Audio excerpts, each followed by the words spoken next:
तो अभी हम ऐसे शख्स के पास बैठे हैं जो एलन मस्क, रतन टाटा जी, मुकेश अंबानी, बिल गेट्स, इन सबसे भी अमीर व्यक्ति बैठे हुए हैं। अभी मैं आपको एक ऐसे शख्स से मिलवाने वाला हूं जिनके बारे में जानिएगा तो आपका होश उड़ जाएगा कि आखिर ये कैसे हो सकता है।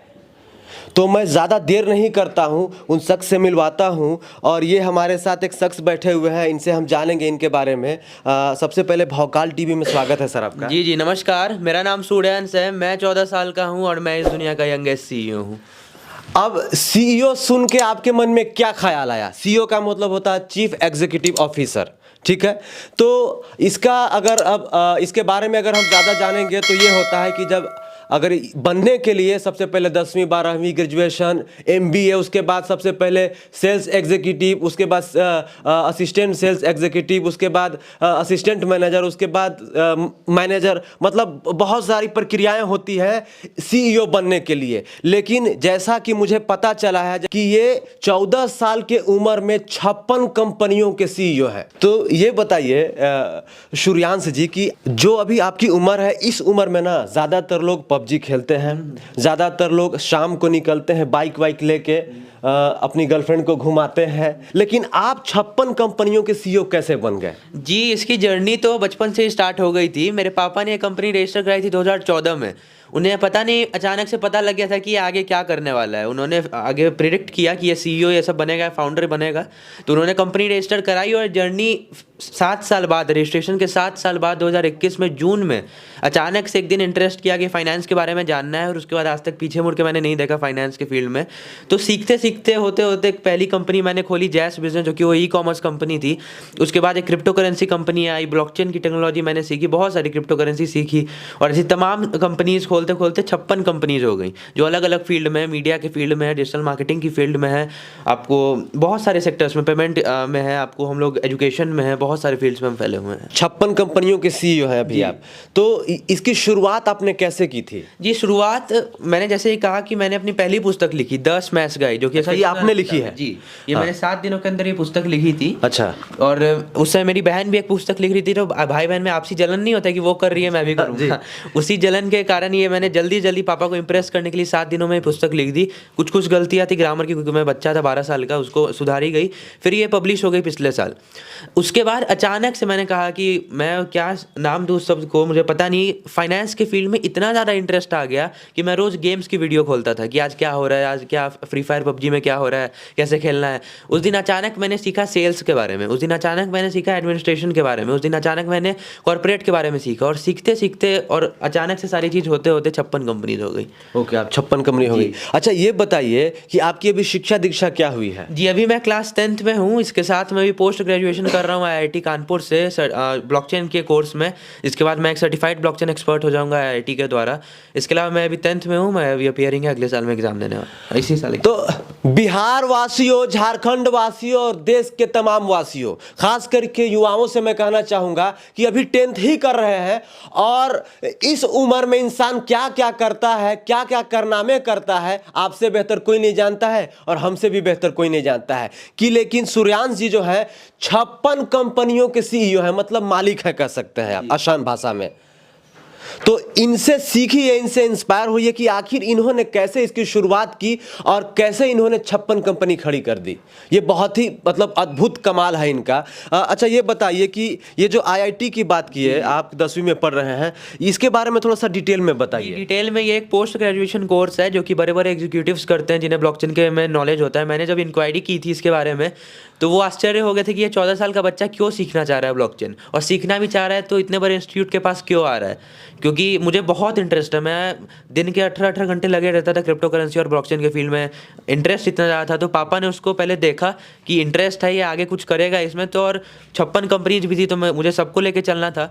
तो अभी 1 महीने पहले मैंने इंक्वायरी की थी कि कैसे इसमें इनरोल किया जाए। तो उन्होंने वो आपका पूरा बैकग्राउंड चेक करते हैं क्योंकि ये ग्रेजुएट्स के लिए कोर्स बना हुआ है, लेकिन हिस्ट्री में पहली बार एक 14 साल का बच्चा इस कोर्स को कर रहा है जो कि ग्रेजुएशन नहीं किया हुआ है। ये एक पोस्ट पीजी का कोर्स है। अब मैं मीटिंग में ज्वाइन किया, पहले दिन तो देखा IITians हैं उसमें 55-60 लोग को चुना गया। ऑनलाइन होता है, ये ऑफलाइन का भी ऑप्शन था लेकिन ऑनलाइन फिर मेरे सारे काम बंद हो जाते। तो मैंने देखा 10 से 12 IITians थे उसमें, और उनसे ज़्यादा मेरा स्कोर आया। जब उन्होंने ब्लॉकचेन के बारे में सिखाया तो मैंने ध्यान से पढ़ा, और अगले दिन टेस्ट में मेरा मतलब 5000 मार्क्स में से 4923 ये सब के करीब मेरा मार्क्स आया था। उन सबसे ज़्यादा वो लोग भी इंप्रेस हो गए कि कौन सा बच्चा है। तो आज फिर से मैंने क्लास अटेंड की, तो समय समय पे क्लासेस होते हैं और वो डीपली बताते हैं क्रिप्टो करेंसी, ब्लॉकचेन, कॉन्सेंसस, जो भी टेक्निकल टर्म आप ले सकते हैं इतनी आसान भाषा में। सच में कहा जाता है कि जो बड़े इंस्टीट्यूट्स होते हैं वहाँ फैकल्टीज़ भी उतने ही टॉप लेवल के होते हैं, तो उनके द्वारा सीखना मेरे लिए एक सौभाग्य की बात है। और आज मैंने बहुत सारे उसमें जो पार्टिसिपेंट्स थे उनकी मैंने मदद भी की बहुत सारी चीज़ों में। उन्हें डाउट आ रहा था कि ब्लॉकचेन में ये सॉफ्टवेयर कैसे खोला जाए, मैंने बताया ऐसे ऐसे खोला जाए। तो बहुत इंप्रेस हुए लोग कि ये कैसे कर रहा है ये बच्चा, और इंप्रेस हुए मेरे बारे में जाने कि यंगेस्ट CEO 56 कंपनी, और ज़्यादा वो प्रसन्न हो गए। तो बहुत अच्छा लगता है सब कोर्स में। 56 कंपनी आपने अभी बताया है कि रजिस्टर्ड है, तो उनमें से जो फेमस कंपनियां कौन कौन है? फेमस सबसे पहले तो अभी शादीकीजिए.com अभी मतलब 1 से 2 शादीकीजिए.com, जैसे शादी वादी जो होता है, मैट्रिमोनियल साइट है। सबसे कम कीमत पे आप इसमें अपना जीवन साथी खोज सकते हैं। जो भी लोग पसंद आ रहे हैं बात कीजिए। हम लोग एक प्लेटफॉर्म है, बाकी सारा काम आपके ऊपर है, ये आपका टैलेंट है। तो ये एक प्लेटफॉर्म है। और फिर मंत्राफाई हमारा लॉन्च होने वाला है। अभी क्रिप्टो करेंसी मार्केट बहुत गिरा हुआ है, तो हम लोग थोड़ा इंतजार कर रहे हैं लॉन्च के लिए। उसका प्रोडक्ट बिल्डिंग स्टेज में हम आ चुके हैं। वो क्रिप्टो बास्केट प्लेटफॉर्म होगा। एक बार में आप कई सारे क्रिप्टो करेंसीज में निवेश कर सकते हैं। तो ये लोकल लोगों के लिए एक अच्छी बात होगी कि वो अपने पोर्टफोलियो को इधर उधर अच्छे तरीके से लगा पा रहे हैं मंत्राफाई के जरिए। जैस बिजनेस हमारा one of the best projects और सबसे फेमस प्रोजेक्ट्स आप कह सकते हैं, जहाँ 30 मिनट के अंदर डिलीवरी की जाएगी प्रोडक्ट्स की। किसी की दुनिया के किसी कोने में रहेगा 30 मिनट के अंदर डिलीवरी की जाएगी, ऐसा मेरा ड्रीम है। अभी मैं स्टार्ट करूंगा बिहार से, इंडिया से, फिर इंटरनेशनल भी जाएंगे इन सारी कंपनीज को। जिस तरीके से आप काम कर रहे हैं, जिस तरीके से अभी आप लोगों को रिस्पॉन्ड कर रहे हैं आप, तो मुझे ऐसा लगता है कि आने वाले समय में अंबानी, अडानी, एलन मस्क ये भी सोचेंगे कि आखिर ये बिहार जैसे राज्य में एक छोटे से गांव या शहर कर सकते हैं इसको, वहां से एक इतना होनहार युवा कैसे निकल रहा है। जी ये भी मेरे लिए सौभाग्य की बात है। अगर देखिए वो सब मेरे खुद के आइडल्स हैं, एलन मस्क जो भी सर हो गए, सर रतन टाटा हो गए, ये सब मेरे आइडल्स हैं।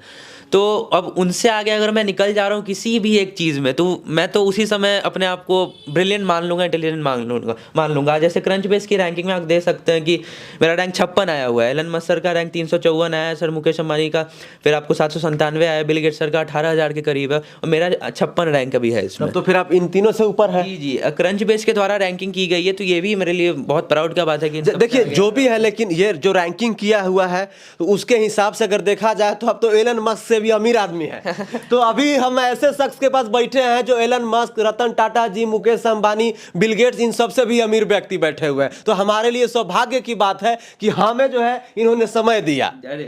ये भी मैं क्या बोलूँ इसमें, जो भी मीडिया लोग आते हैं यहाँ पे उनसे मेरी अच्छी कनेक्शन बन जाती है, क्योंकि जब आप बात करते हैं तो एनर्जी एक्सचेंज होती है। आपका ज्ञान मेरे अंदर आ रहा है, मेरा ज्ञान आपके अंदर आ रहा है, तो उससे एक बहुत अच्छा प्रभाव पड़ता है। बहुत सारे मेरे मित्र भी बने, बहुत सारे मेरे भाई भी बने हैं मीडिया के फील्ड में, और बहुत अच्छा लगता है सबसे। अभी तो आपको बहुत सारे अवार्ड से सम्मानित किया जा चुका है। ऑनलाइन सर्टिफिकेट सब, तो मेरा सारा काम ऑनलाइन है और ऑनलाइन ही मुझे अवार्ड्स मिलते हैं। मैं ज़्यादा जाता नहीं हूँ इन सारी चीज़ों में, क्योंकि मेन फोकस है कंपनी को आगे बढ़ाना है। क्या सूर्यांश जी बताइए कि क्या आने वाले समय में ज़्यादातर जो काम है, ज़्यादातर जो कंपनियां सारा ऑनलाइन वर्क करेंगी? जी ये मैं आपको आज बता रहा हूँ, सर रतन टाटा 1990 में कहे थे जो कंपनी ऑनलाइन पे होगी ही नहीं वो कंपनी ही क्या है।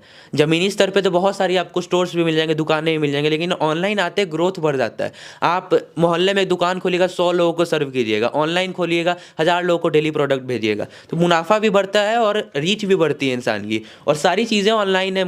मैं आज तक घर से बाहर नहीं निकला कंपनी जैसे सबके मैटर में। आपको समय ही कहाँ मिलता है कि आप बाहर जाइए? जी आप इतना कंपनी खोल के बैठे हैं, 56 कंपनियों के CEO है, दुनिया के सबसे यंगेस्ट CEO है, उसके बाद आपको समय कहाँ मिलेगा आपको घर से कदम रखने का? आप खाना भी खाते हैं कि नहीं समय से, ये समझ में नहीं आ रहा है। जी वो सारी चीज़ें में मैं आगे रहता हूँ, क्योंकि मेरा एक ही फिलॉसफी है, मैं जो काम करता हूँ वही मैं उस समय करते रहता हूँ। मैं अगर पानी पीऊंगा तो उस समय मैं किसी और चीज़ के बारे में सोचूंगा ही नहीं। अभी मैं इंटरव्यू दे रहा हूँ तो मेरे दिमाग में और कुछ चल ही नहीं रहा है, बस इसी पे पूरा फोकस जा रहा है। ये मैं नहीं, ऐसी भक्ति वेदांता शिला प्रभुपद सर के गए हुए हैं, उनसे बड़ा मतलब मैं क्या बोलूँ, स्वामी कोई है ही नहीं जो जीवित रह के पूरी दुनिया को चेंज कर दिया अपने फील्ड में। तो वो कह के गए कि जो काम जिस समय कीजिए उस समय वही कीजिए, दिमाग में और कुछ नहीं रखिए, तो आपका ध्यान बढ़ेगा, रीच बढ़ेगा, आपका बोलने का कॉन्फिडेंस बढ़ेगा, यही सारी चीज़ें होती क्या एक लास्ट सवाल ये है कि क्या आने वाले समय में मतलब आपकी कोई कंपनी ऐसी होगी, जैसे देखिए अभी जानते हैं कि बिहार के लोग ज़्यादातर गरीब और मतलब मजदूर तबके के लोग हैं, तो एमबीए करने के लिए लोग दिल्ली, पता नहीं मुंबई, कानपुर, कहाँ कहाँ प्राइवेट कॉलेज में जाते हैं,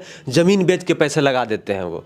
तो क्या कोई ऐसा कोर्स वगैरह निकालिएगा जो ऑनलाइन आप कम फीस में करा दें? जी, मेरा यही प्रयास है। मेरा एक प्लेटफॉर्म भी बन रहा है मंत्राफाई लर्न करके, वहाँ फ्री में लोग ब्लॉकचेन के बारे में सीख सकते हैं। इनरोल कीजिए और वर्ल्ड का बेस्ट क्लास टीचर से आप पढ़ सकते हैं वहाँ पे। एक अच्छा प्लेटफॉर्म है, आप अभी भी यूज़ कर सकते हैं। 1-2 मैंने अभी कोर्सेज डाले भी हुए हैं वहाँ मंत्राफाई लर्न पे, आप जाके सर्च कर सकते हैं। क्या वो कोर्स वैलिड होगा कहीं किसी कंपनी के लिए? जी, वैलिड क्यों नहीं होगा? मतलब एक तो सूर्यांश क्वांटिक अब एक अलग से ही ब्रांड बन गया है, लोगों का प्यार इतना मिला है, तो अगर वहाँ से सर्टिफाइड अगर आप हो रहे हैं किसी भी चीज़ में, आगे जो भी मेरे कोर्सेज आएंगे जहाँ सर्टिफिकेट्स भी मिलेंगे, तो वैल्यू उसकी अलग से होती है और आपकी स्किल की ज़्यादा वैल्यू होती है। क्योंकि मैं आपकी जगह इंटरव्यू देने नहीं जाऊँगा किसी भी जॉब के में, तो आपको वहाँ जाके बोलना पड़ेगा। आपके अंदर उतना कॉन्फिडेंस अगर है कि आप कन्विंस कर सकते हैं, चलिए स्किल भी नहीं, अगर आपके पास इतना है कि आप कन्विंस कर सकते हैं किसी भी इंसान को, तो सक्सेसफुल तो आप वैसे ही बन जाइएगा। और एमबीए करना, देखिए वो कोई बड़ी बात नहीं है, उसमें आप अगर पैसे लगाइएगा, थोड़ा दिमाग लगाइएगा, आप एमबीए कर लीजिएगा। उसके बाद आपको खुद का बुद्धि लगाना होगा कि मैं कैसे आईबीएम में जाऊं, मैं कैसे गूगल में जाऊं, मैं कैसे स्टूडेंट्स को कोई भी बड़ी कंपनी, कोई भी स्टार्टअप में मैं कैसे ज्वाइन करूं। तो वो दिमाग आपके अंदर होना चाहिए और वो दिमाग देने में मेरी कंपनी ज़्यादा ध्यान देगी।